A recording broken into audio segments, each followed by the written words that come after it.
Help, it's the holidays. I know so many of us can be overwhelmed by the upcoming season and all the expectations that come along with it. So, for the next several weeks, we're going to be helping you out by encouraging you to focus on the real reason for the season and to create memories that will last a lifetime. Guys, welcome to the show. I'm your host, Courtney Doyle, and this is the place I am giving you permission to not have it all together. Hey guys, welcome back to the show. My guest today is Ashley Martin, and it's the holiday seasons, Ashley, and that can create a lot of anxiety, especially for moms who I feel like have to have it all together, right? We have to produce this magic in the holiday season for our families. And a lot of times it's not magical because relationships are difficult, family can be difficult, different things can make holiday seasons difficult. So, we're going to jump into all of those questions, but the first thing I'd like for you to do is will you introduce yourself to our listeners? Tell us a little bit about you. Yes. Thank you for having me. I'm excited to be here. Like you said, my name is Ashley Martin. I am a Christian writer, speaker, history teacher, mom, wife. I am a intern at called Creatives, which is how you and I met. And I help with the small groups there.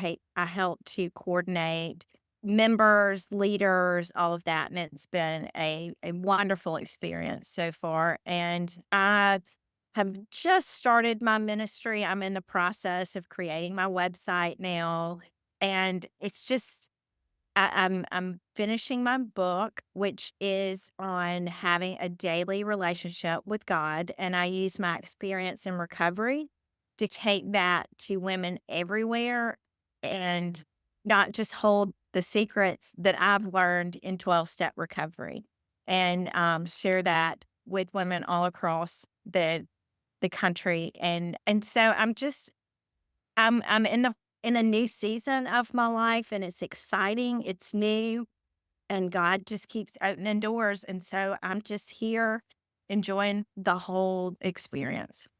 Yeah.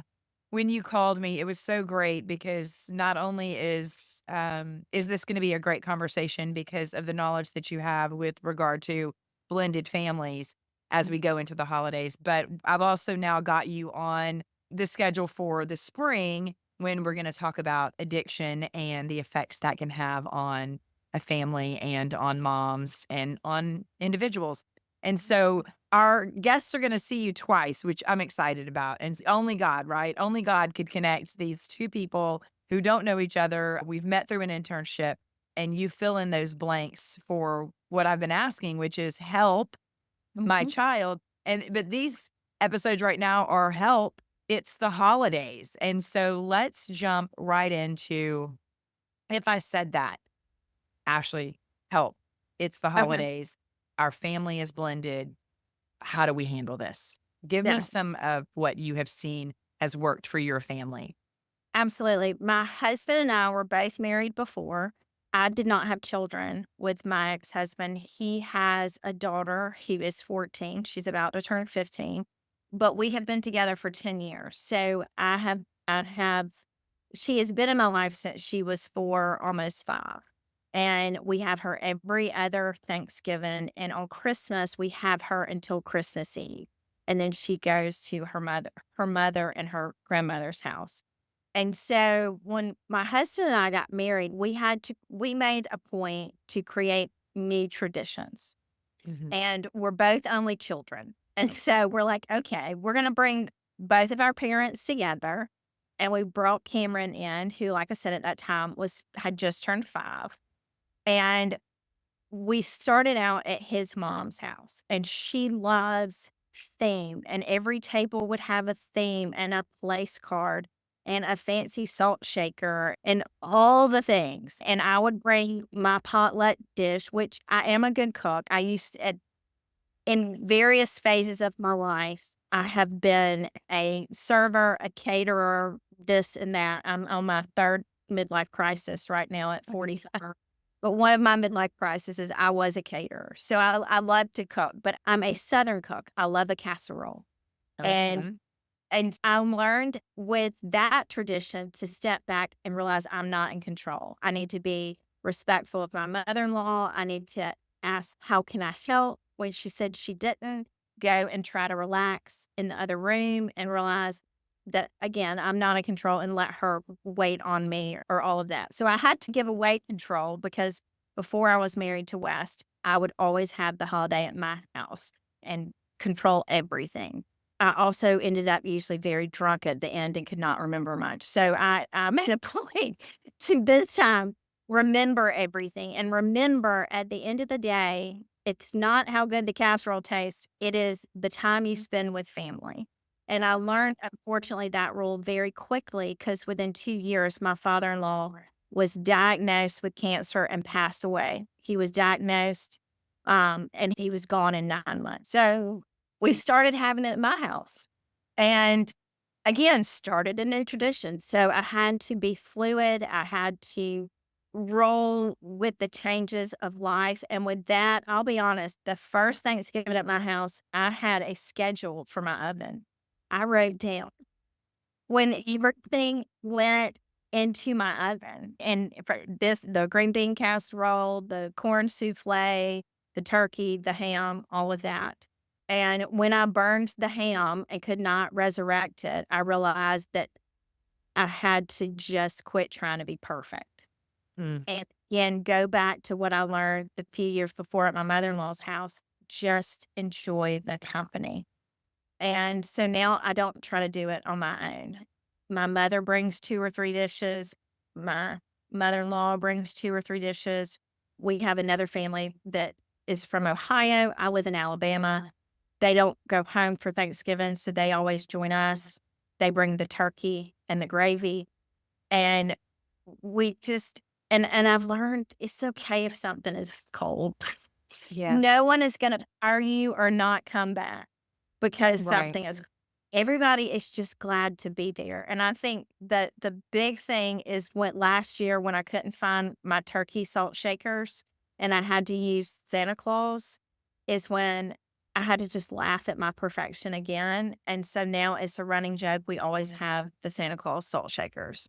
It doesn't Yeah. matter what when, we always have it.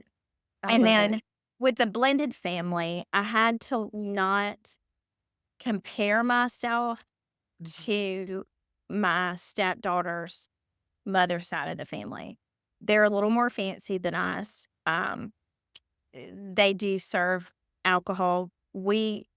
It doesn't bother me. My mother-in-law brings a little bit of wine, and it really doesn't bother me. But I used to back in the day, in my first marriage, I used to pair that wine with the turkey, and I would do the barefoot contested turkey with the white wine and the butter and the fresh herbs. And now I go to honey baked ham, and it's okay Mhm. because I don't stay up till midnight. I don't wake up at 6 a.m., and I'm a nicer person. Mhm. And I realized that I have different gifts and we have different traditions, and that's okay. I no longer compare myself to the other family or think I'm less than. I just enjoy being me. And if she enjoys it, like I always make sure, what is your favorite dish, Cameron? What do you want me to make for you? And she's like, oh, can you make macaroni and cheese this year? Absolutely. So I always include her into the tradition as well because she's came in fairly young. She's never felt like she's not part of, but I do go a little bit above and beyond, including her in the menu so that she is definitely feeling part of. Mhm. Let's go back to comparing it because it would have been Yes. very easy for you when you met your husband and there was a child involved at a very young age. It would have been very easy for you to fall in that trap of comparison, comparing how your mother in law was handling Thanksgiving and Christmas and how the other family was handling it. And you're coming in as a new person to this family. And so, how did your husband support you in don't compare yourself to other people? Let's create our own traditions as a new couple. Was he supportive in that as well? And not, hey, you need to do it like my mama did or like my ex wife did? Very much so. My husband hates pretentiousness and he, I laugh at him to this day because He is a snazzy dresser. Like, he wears a pocket square, but he loves ranch dressing, iceberg lettuce, and hot wings. Like, his palate is very simple and Southern. Now, he loves fine dining, but at the end of the day, he wants his hot wings and his ranch. And so he's, don't get too pretentious with this, Ashley. It's not Southern Living cover. It's not Martha Stewart. It's not the Barefoot Contessa. Just let it be us. And I was like, absolutely. So the first year I did try place cards, and the couple from Ohio were like, "What is this? Do we have assigned seats? Like, we don't like this." And I was like, "No, we don't." And so I also learned to be very pragmatic of what works, what doesn't. And in that first year, I tried to do a centerpiece, and my husband hates something over his head where he can't see across the table. So Yeah, the turkey got moved. So I don't do that. I guess it was God's little small whispers or big signs or whatever you want to call it of there goes the centerpiece. We're going to save money next year and not do the centerpiece. And I'm like, and their critiques and their encouragement of what they like. And that's a big lesson that I've learned in the blendedness of family of what people actually want to eat versus what looks best on the table. yeah, that is so true, though. And I will say, being somebody who was born and raised in the South, it's very much a Southern thing for the Thanksgiving table and the Christmas table to appear a certain way and for there to be specific things that are on it. And so, listeners that are like, we're not from the South and we have no idea what you're talking about, it's a Southern thing. It Hmm. absolutely is. And so breaking free of some of that is it's difficult, but it's freeing, not to sound silly by saying I had to break free from those traditions, but I was raised the same way. There was very certain things that my mom wanted to do, and I'll tell you, I think that the freedom that I got from some of the pressure of holiday cooking is I had surgery one Thanksgiving, just days before Thanksgiving, and there was no option. I was not gonna be the one up cooking the meal, but my kids wanted specific things, and I was, "Y'all are old enough, I can walk you through it," and so I sat in the recliner, and I walked each kid through that dish that they really wanted, and it ended up being one of the Thanksgivings. Now, this has been many years ago, and it is still one of the Thanksgivings that my kids talk about the most. And what it ultimately did is once they knew how to do that dish that they really like, now every year since then, hey, if you want the green bean casserole, you're the one that makes it. And they're happy to do it. They know how to make it, they do it. And so now it's not just mom doing everything, it's them participating in the kitchen, which has made Thanksgiving a lot more fun. Several years ago, I think they all probably wanted to stroke out whenever I was like, "Hey, I got throwaway casserole dishes." And they were like, "You wait, what? Are you okay? Do you have a temperature?" Because I was like, "Yeah, I'm sick of washing all of that." At the end of the meal, everybody's sitting down and relaxing or watching football or whatever, or the kids are playing with Christmas toys if it's Christmas, and you're in the kitchen cleaning out all the casserole dishes, and I'm like, "Yeah, we're gonna go with the throwaway. That way, when it's empty, it goes in the trash, and it saves me a whole lot of time, and I really don't care if it doesn't look good on the table." And it's been a game changer. Just simple little Mhm. things like that that you can adjustments that you can make the holidays not over the top and not so stressful on mom, who is just at the end of the day we're the ones that do it. My husband will do the turkey, but when it comes to everything else, it's on me. And you've mentioned that your own personal experience, that it's been important for you to maintain joy amidst the chaos. And you said that your response to me when I asked this question was after many dry turkeys and overcooked hams, you've just learned not to cry when things go on, that the holidays are about celebrating God's blessings. And so, what are some of the things that you do to maintain that joy on those days so that it's not chaotic and you're not crying over the burned ham, like you said? Yes. So last year, I decided I was trying to be a little frugal because I'm horrible at being frugal. So that was one of my goals over the past year was to be a little more frugal. and not waste food as much as that. So I looked at the price of the honey baked hams and they had gone up. And then I looked at the price at Walmart and I was like, ooh, I can make it myself. To all the listeners right now, always wrap your ham in aluminum foil. Always. Because if you don't, you will burn the snot out of it. Because that is exactly what I did. And you gotta wrap it, and you gotta, and it has to bake within itself. Because if you leave it open, it is burned, and that's what happened. But it is a mistake I will never make again. But I moved past it, and we ate my crunchy ham, and everybody had a smile on their face, and they're like, "But it has a good flavor," and I was like, "It does have lots of pineapple on it and brown sugar." And next year, I probably either I will wrap it or I will splurge and go back to honey baked ham, one of the two. And another, and just again, I give myself more grace today than I used to. And my family loves me regardless, and they're going to eat it. But another thing I learned is I used to make more than people could put on their plates. So that's Mhm. another lesson is don't make 10 different sides. Don't do that to yourself. Make it enough to put on your plate. And again, get your loved ones, like your children, make their favorite side. I get my loved ones to bring potluck and all of that. Another thing we did is my father-in-law for Christmas, he used to always grill a beef tenderloin. Mm. And my husband hates to grill. And so he and I together always make a beef tenderloin. We either get it cut at Publix into individual steaks or we baste it and put it in the oven. Very simple. I think I put soy sauce, Worcestershire, and butter on it. And it's phenomenal. But doing that, it also takes a lot of that stress because all you need with a steak is a salad, 1 to 2 sides, and a dessert. So Christmas, I love it even more because when you do a steak on the eye, it takes maybe 7 minutes. And I do baked potatoes in the oven, make a salad, and voila. And Yeah, but we honor my father-in-law that way. I love that.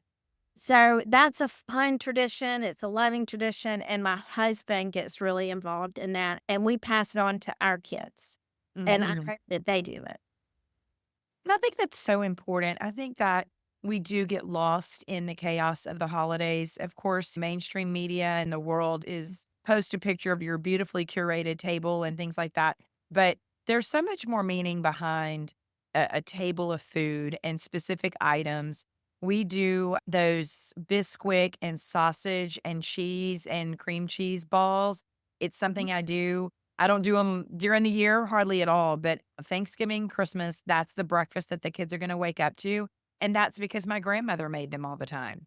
And Mhm. so they have more meaning than just something yummy to eat. And so I think when we start looking at the holidays like that, like how do we curate memories and of our loved ones that, like you said, loved the beef tenderloin. My father-in-law was the brisket maker in the family, and he also passed away many years ago of cancer. And now my husband prides himself that if you ask anybody what is he good at making, it's his brisket because every time we cook a brisket, we have a conversation about his dad. It keeps him alive in our hearts and in our holidays when otherwise we're missing him. And so I think it's important for the listeners to hear what you're saying. Your husband doesn't love to cook, but he's going to cook that beef tenderloin because it's his Mhm. father still being very present in those seasons. And what about this? How would you handle we're not going to do Thanksgiving on Thanksgiving Day or on Christmas Day? Have you faced that where it's like, shifting the days. I talked to a lot of people and they're like, "No, my mother will not under any circumstance have Thanksgiving on a day other than Thanksgiving Day or Christmas Day." Have you faced anything like that? I actually did when, let's see, so my father-in-law, he passed in 2020. And let's see, I have to do my math. My son was born in 2006. So 2007, both my in-laws turned 70 and they had everything they wanted. And so my husband was like, I'm going to take you to Jerusalem. Mhm. So the four of us went to Jerusalem at Christmas, and we were in Bethlehem on Christmas Eve. Wow.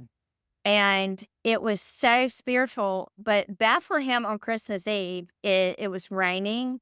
There were men on every street corner with machine guns and bulletproof vests, and everybody was chain smoking. And so it was not what I pictured. It was pouring down the It rain. wasn't the Bethlehem we picture in our mind. But as we're driving, there is the field that the shepherds appeared, and you feel it. You really do. And you're like, okay, this is it. And you drive in, and there's a generic Star and Bucks. No kidding. That's their coffee shop there. And you turn in and you get out, and there is a Catholic church there. It was so packed, we couldn't get in, and they were televising it outside. It was pouring down rain. So we end up in a tent with Palestinians and Americans chain smoking and drinking cocktails on Christmas Eve. And we just rolled with it. We just sat there. We got a pastry. We talked about the birth of Christ and that we actually got to touch the spot of the manger before the service started. And we just had our own kind of little service and rolled with it because you're still in that spot. Yeah. And so where my son was old enough that he did not miss us and really know we were missing, so that worked out really well. But it was such special memories, and again, we didn't know that a few years John would be gone. Mm-hmm. And that was Mhm. definitely me rolling with the punches that night and breaking Mhm. tradition because God always knows what he's doing. Mhm. But you made a really good point. You said even though there was chain smoking and cocktails and not what you anticipated for Christmas Eve, you were present in the moment. You were present where you were. It was still very evident the meaning behind that night. And I think that right there is such incredible advice that regardless of the burnt ham, regardless of what's happening around, maybe regardless of the tension that could be in existence because of a blended family or comparison or whatever it may be, I think when we ground ourselves in the present moment of why we're doing what we're doing, why are we having this Thanksgiving meal with our family and friends? Why are we celebrating Christmas at all? When we go back to the foundation of that, Mhm. then all the other details just really don't matter. They just No, really don't matter. and the advice I give to new moms that have blended families is being a step parent is organic. I always describe it as a living, breathing organism. And it's something that has to grow into something. Like it's not going to immediately be the perfect relationship. It's got to begin. Like you're a stranger when you first get there. They're not going to call you mom. You're going to grow into a friend when they're ready. And sometimes you have step parents that are great friends and there's no animosity and there's no competitiveness, but most of the time there is. Most of the time there is competitiveness. Most of the time there is animosity. Most of the time there is insecurities. And so I've had moments where I felt like a great stepmom. I've had moments where I felt like a horrible stepmom, but I'm a very real person and I'm very open. And she has seen my struggles and she has seen me try and she has seen me cry. And I can say this last year, we finally have a really nice relationship and we enjoy each other's company. But I've never tried to force it. I've never forced her to tell me she loves me. I've never forced her to accept me. Like I said, it was a organism that started out really small and has grown into something now that I think is beautiful. And that's a big piece of advice I will give. Just like my holidays, I didn't force her or say, "Was this the best holiday you've ever been?" Or "Is this your favorite holiday?" I'm just let it. You're part of it. Tell me what you like. Tell me what you need. Are you comfortable? I've just always tried to include her as best as I can. Yeah. Yeah. That's such great advice. I think that it's really easy also with the comparison. And like you said, maybe there's some insecurities and am I doing it all right?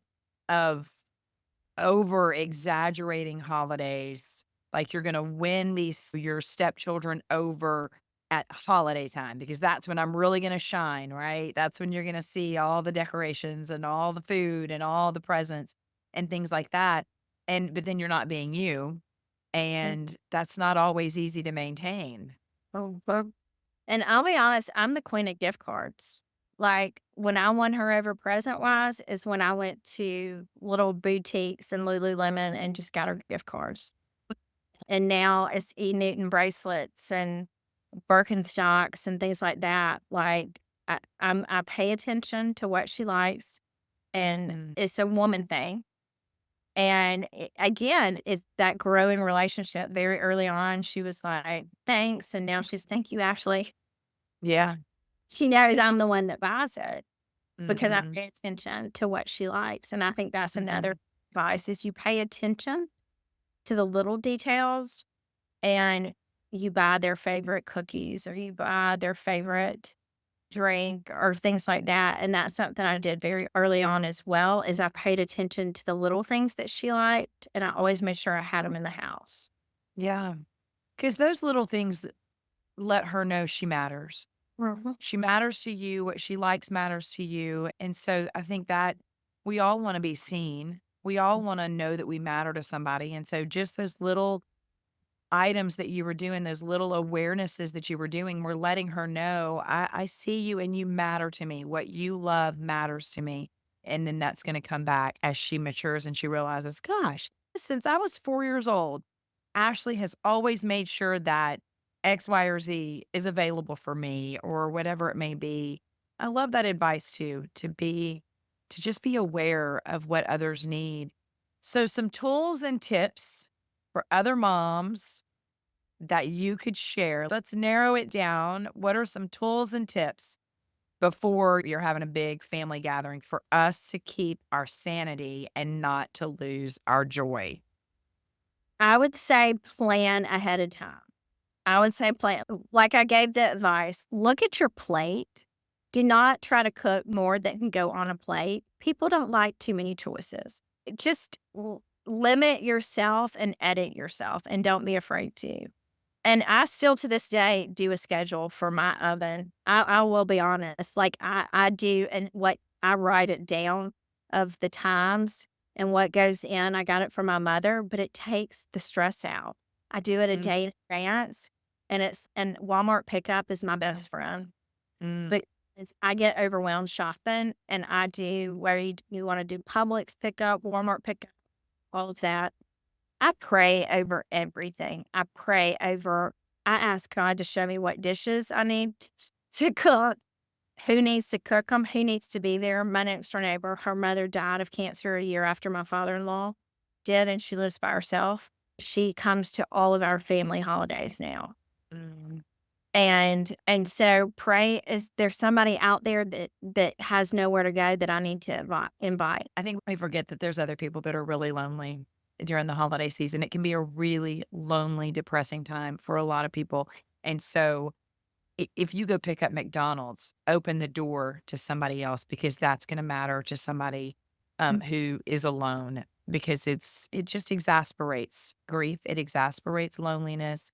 It can exasperate relationships in a blended family. And we need to be aware of that. I love the idea of scheduling your oven. That's a great idea, actually. Because you start getting then you if you get in the heat of cooking it all, and then you're like, "Oh, this needs 30 minutes, that needs 15, this needs this temperature, and that needs that temperature." You can schedule it out. That does take a huge burden off. I had not thought of it, so I'm gonna use that tip. That's my Um, answer. Yeah. yeah, And and ask for help. Ask for help. yeah. You are not Superwoman. You do not have to do this alone. I'm 45 years old and I have only made deviled eggs one time in my life because my mama still makes all my deviled eggs. I love Mhm. it. I love Mhm. it. Yep. I would also add to that, I think that this is a lost tradition that maybe you and I don't maybe you're not doing it. I know I'm not doing it. But write the recipes down. When I got married, my mother-in-law, one of the gifts that she gave us was a binder, and there are recipes in there from her mama, from her aunt, from cousins, and from her, and they're handwritten, and I love that, and I still pull it out when I'm like, "How do I make such and such?" but I think it's a little bit of a lost tradition with our generation. Number one, we're not handwriting hardly anything anymore.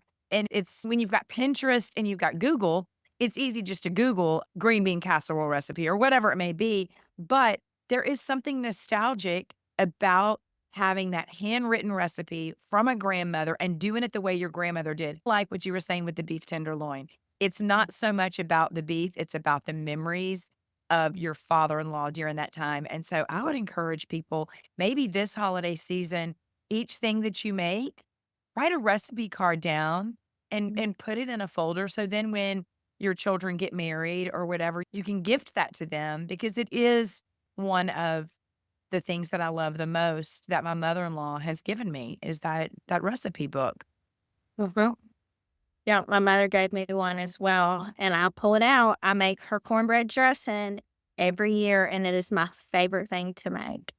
And Mhm. and yes, she makes her sweet potato casserole. She brings that every year. It's just it's fun, and there's some fun, funny traditions. Like we always have crescent rolls. There is no homemade bread. 2020, I was the queen of sourdough bread, but my mother always did Pillsbury crescent rolls, and to this day, that's what we have on Thanksgiving.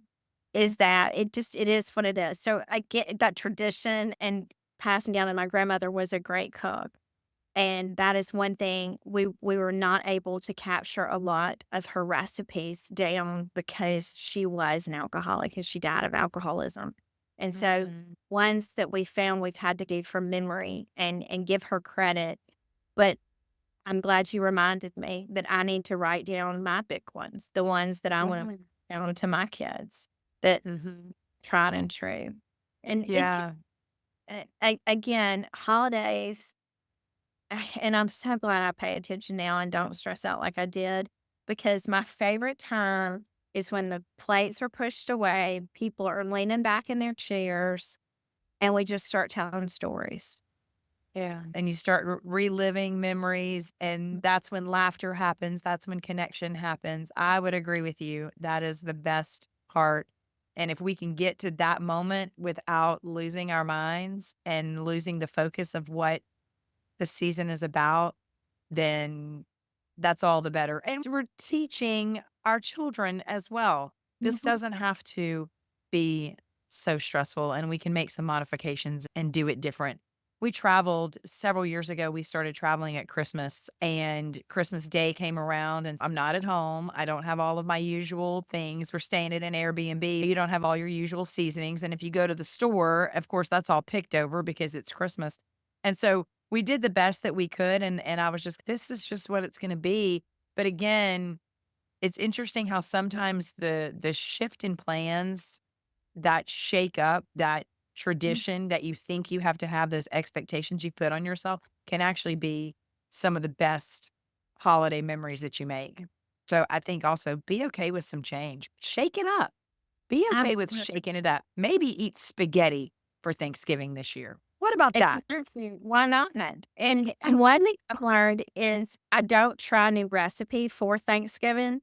If I do, I practice it the week before and don't try anything like super new or fancy if it is I haven't made it once or twice before, because that's when you're probably gonna cry. Something is go wrong. And another tip is sometimes recipes are really simple and we make them really complicated. Because one tradition I do not continue, I do not like cranberry sauce out of the jar. Like, my mom would just pluck it down, cut it in some squares, and slide it. I make mine from scratch, but it's so easy. You put the cranberries in orange juice and you boil them until they pop. Really? That's it. That's it.